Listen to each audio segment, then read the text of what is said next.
بس اللہ کی طرف سے دیر تھی۔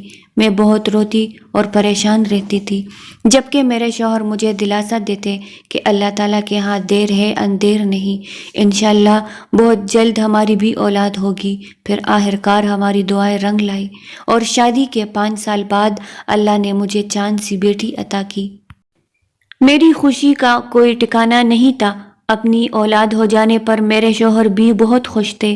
میری بیٹی بہت پیاری تھی، مگر اس کے چہرے پر ایک سیاہ دھبا تھا۔ پہلے تو میں تھوڑی پریشان ہو گئی، مگر پھر اس بات کو نظر انداز کر دیا۔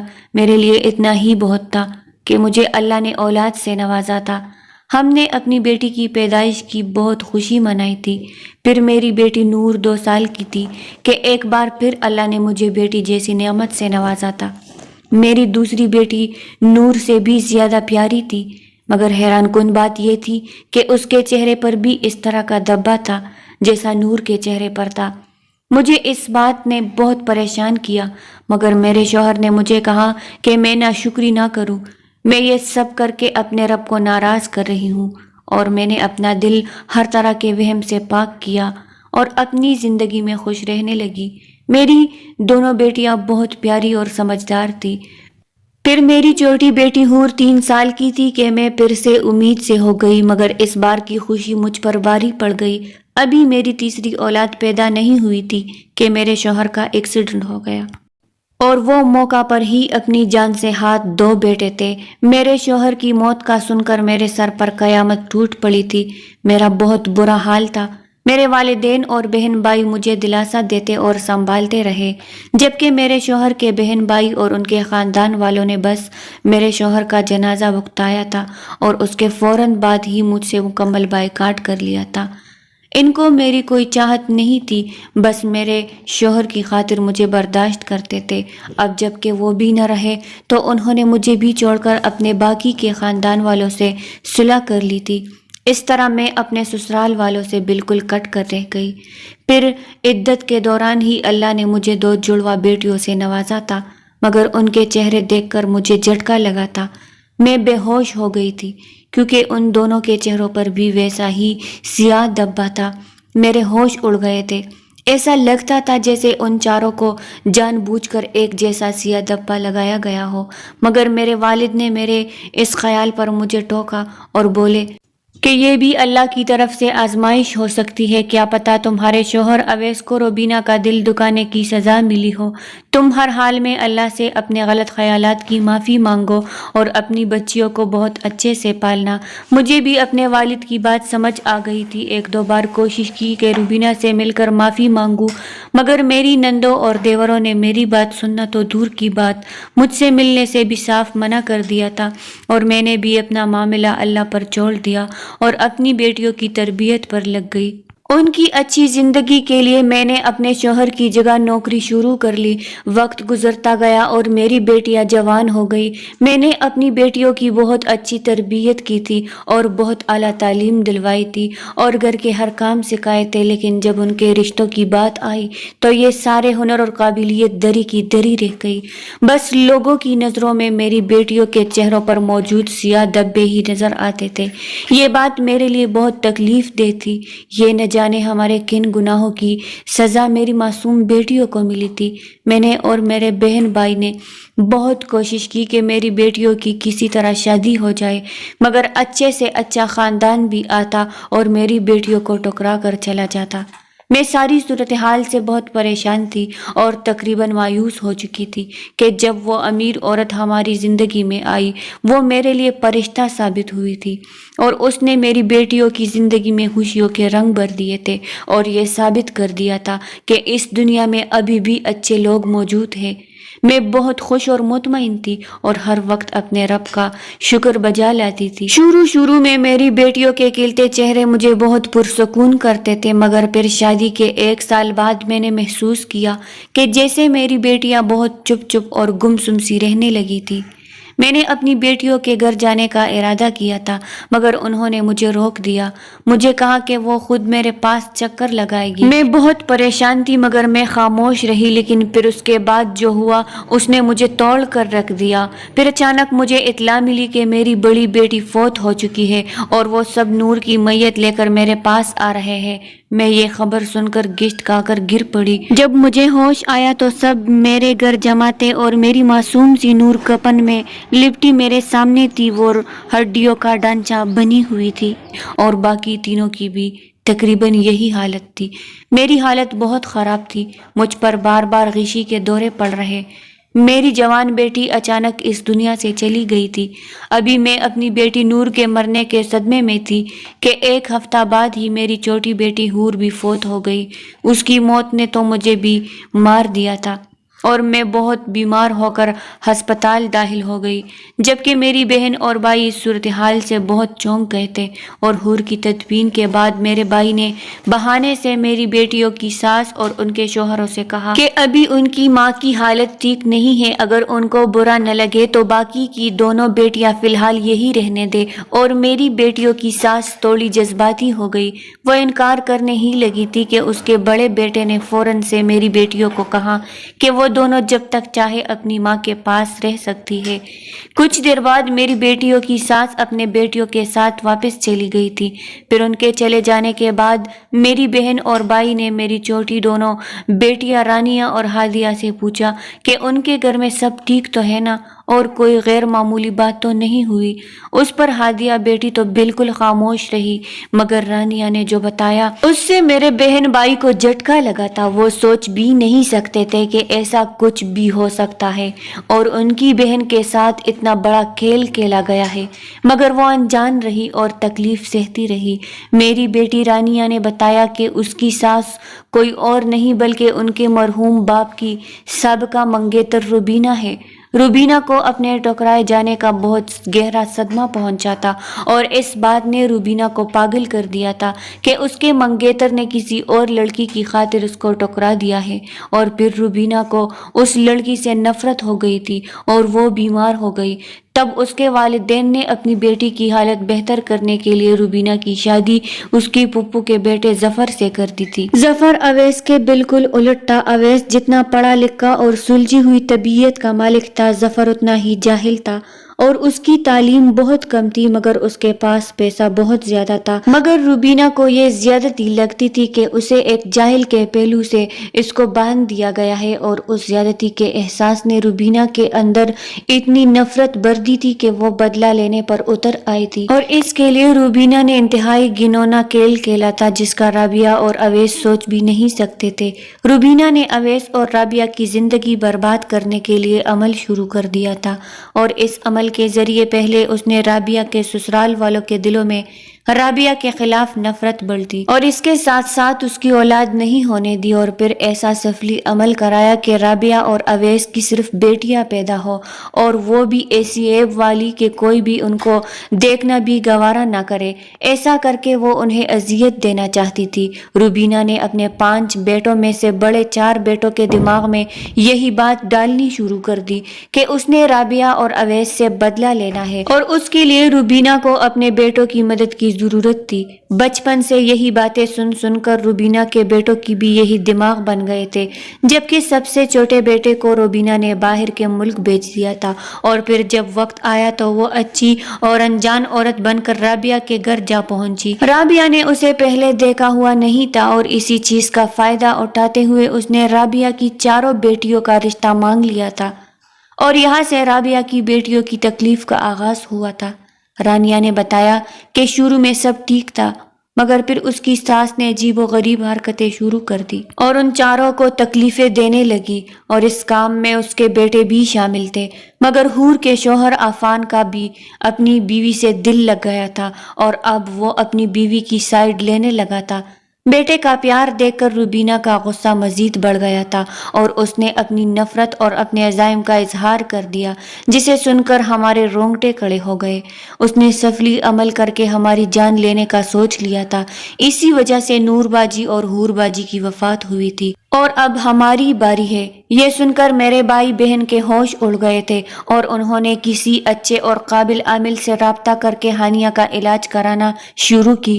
میری بہن روبینہ کے پاس جا کر اسے کہنا چاہتی تھی کہ مجھے نہیں معلوم تھا کہ اویس کی منگنی پہلے تمہارے ساتھ ہو چکی ہے، ورنہ وہ یہ رشتہ کبھی بھی نہ ہونے دیتے، مگر اس کی نوبت ہی نہ آئی تھی۔ روبینہ پر اللہ کی پکڑ ہو گئی تھی۔ ایک رات جب سب سو رہے تھے تو میرے دوسرے نمبر والے داماد نے چپ چاپ پورے گھر پر تیل جھڑک کر گھر کو آگ لگا دی، جس میں چاروں بیٹے ماں سمیت جل کر مر گئے تھے، کیونکہ عفان حور سے بہت محبت کرنے لگا تھا۔